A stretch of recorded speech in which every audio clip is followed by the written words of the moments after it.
Hey, Slater Crusaders. I'm so fascinated by, and disturbed in ways, by this concept.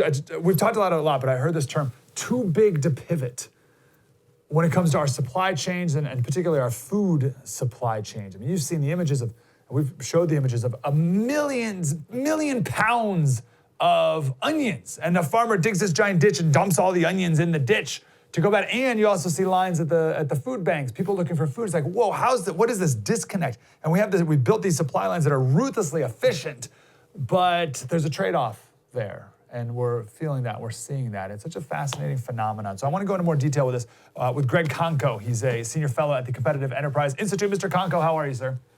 I'm well. Thanks for having me on today, Mike. So I'm sure you are too. I mean, you used to be a George Mason, or still are. So you and I are free marketeers, right? We are all about it. We can talk about our bona fides all day long. But it seems to be an interesting trade-off and something I haven't considered before. Not only global supply lines, but some weaknesses, some vulnerabilities in our American supply lines. So maybe you can just speak to that for a second, particularly when it comes to food. Sure. The first thing to point out is, you see news article after news article about food shortages in the United States. And the fact is, there is no shortage of food. As you talk about, farmers are dumping milk. They're plowing onions and potatoes under, right? So there's plenty of food. What we have is a distribution problem. And as you say, the supply chain is set up to distribute food in a particular way. Mostly this is due to market demands, right? What customers actually want and how they eat food, right? We eat food differently in restaurants than we do when we eat at home.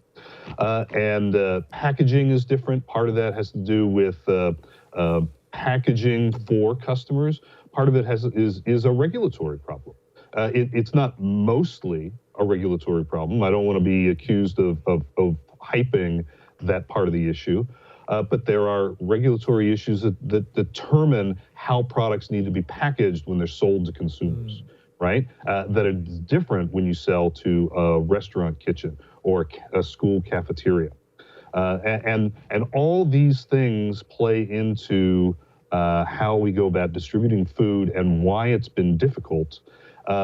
We are making changes, right? The USDA and Food and Drug Administration have waived some of the food labeling requirements so that restaurants, for example, that have a backstock of food can repackage it with minimal labeling as long as they're labeling it truthfully, but it doesn't have to have that nutrition panel on the back like you'd see in a grocery store, and sell that to consumers, right? So little by little, we are making strides to change the way and pivot, but it's going to take some time.